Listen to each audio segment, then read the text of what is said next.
Hi అండి, welcome to my channel.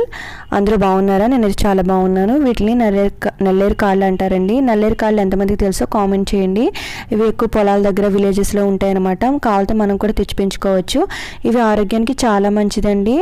మీరు తప్పకుండా మీకు దొరికితే మాత్రం తెచ్చుకుని మీరు ఇలా పచ్చళ్ళలో కానీ కూర కానీ చేసుకోవచ్చండి. చాలా బాగుంటుంది. గోంగూర పచ్చళ్ళ ఉంటుంది. ఎముకల దృఢత్వానికి కానీ అలాగే మనకి బలానికి కానీ ఇవి చాలా మంచిగా పనిచేస్తాయండి. తీసుకొచ్చుకుని మీరు ఇలా పచ్చడి చేసుకోండి. ముందుగా ఇలా ఉన్నాయి కదా నల్లేరు కాళ్ళు, పక్కనే అంచుల్లో కోసేసుకోవాలండి. ఇలా మీకు కత్తి ఉంటే కత్తి, లేకపోతే చాకు ఉంటే చాకు, కత్తి పెట్టుంటే కత్తిపీట, వీటిలో కోసేసుకోండి. ఇలా కోసుకుని జాగ్రత్తగా కోసుకోవాలండి. ఇలా చిన్న చిన్న ముక్కల కింద కట్ చేసుకోవాలి. కట్ చేసుకున్న తర్వాత మనకి ఇప్పుడు మనం పచ్చడి చేసుకోవాలంటే ఒక టమాటా తీసుకోండి. ఒక పెద్ద టమాటా తీసుకుంటే సరిపోతుంది. నల్లేరు కాళ్ళకి టేస్ట్ బాగుంటుందండి టమాటా వేస్తుంటే. ఇవి ఎలా ఉంటుందా అని మాత్రం మీరు భయపడద్దు, ఖచ్చితంగా చాలా బాగుంటుంది. ఒక్కసారి తింటే మీరు వదిలిపెట్టనమాట. దీంట్లో కొద్దిగా చింతపండు తీసుకోండి. సో కొద్దిగా, ఎక్కువ కాదు.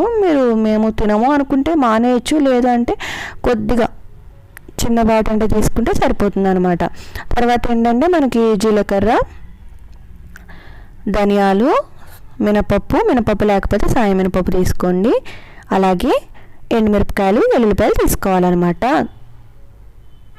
చూడండి, ఇవన్నీ తీసుకోవాలి పచ్చడి చేసుకోవడానికి. నేను కొద్దిగానే నల్లేరుకాయలు తీసుకున్నాను కాబట్టి కొద్దిగా తీసుకున్నా. మీరు క్వాంటిటీ తీసుకోవచ్చు అనమాట. తర్వాత ఏంటంటే స్టవ్ ఆన్ చేసి ప్యాన్ పెట్టుకోవాలండి. ప్యాన్ పెట్టుకున్న తర్వాత ముందుగా మనం తీసుకున్న ఇవన్నీ ఉన్నాయి కదా, జీలకర్ర, ధనియాలు, అలాగే మినపప్పు, ఇవన్నీ వేసుకుని ఫ్రై చేసుకోవాలి. నూనెలో వేసుకొని ఫ్రై చేసుకోండి. మనకి లో ఫ్లేమ్లో పెట్టుకుని ఫ్రై చేసుకోండి. ఫ్రై అయిన తర్వాత ఏంటంటే ఎల్లుల్లిపాయలు, ఎండుమిరపకాయలు వేసేసుకోండి.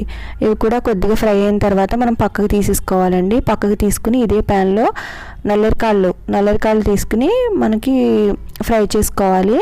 సో ఎక్కువసేపు అంటే మీరు చూసుకోవచ్చు ఎలా అంటే కొంచెం ఫ్రై అయిన దాకా మనం ఫ్రై చేసుకోవాలి.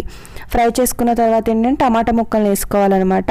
టమాటా కూడా మనం తీసుకున్నాం కదా, టమాటా కూడా వేసుకోవాలి. టమాటా కూడా లేదనుకుంటే పర్వాలేదు, కానీ వేసుకుంటే బాగుంటుంది అనమాట.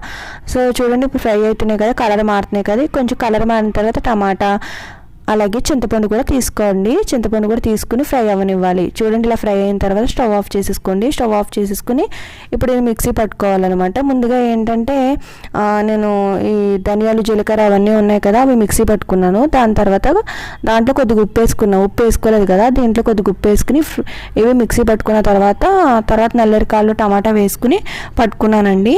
సో ఇలా అయిపోయింది కదా. ఇలా అయిపోయిన తర్వాత ముందుగానే ఫ్రై చేసుకున్న నల్లేరుకాళ్ళు అవి పెట్టుకోవాలి. చల్లారిన తర్వాత చూడండి, పచ్చడి రెడీ అయిపోయింది. వీడియో మీకు నచ్చితే లైక్ చేయండి, షేర్ చేయండి, అలాగే సబ్స్క్రైబ్ చేయడం మాత్రం మర్చిపోకండి. Thanks for watching. బాయ్.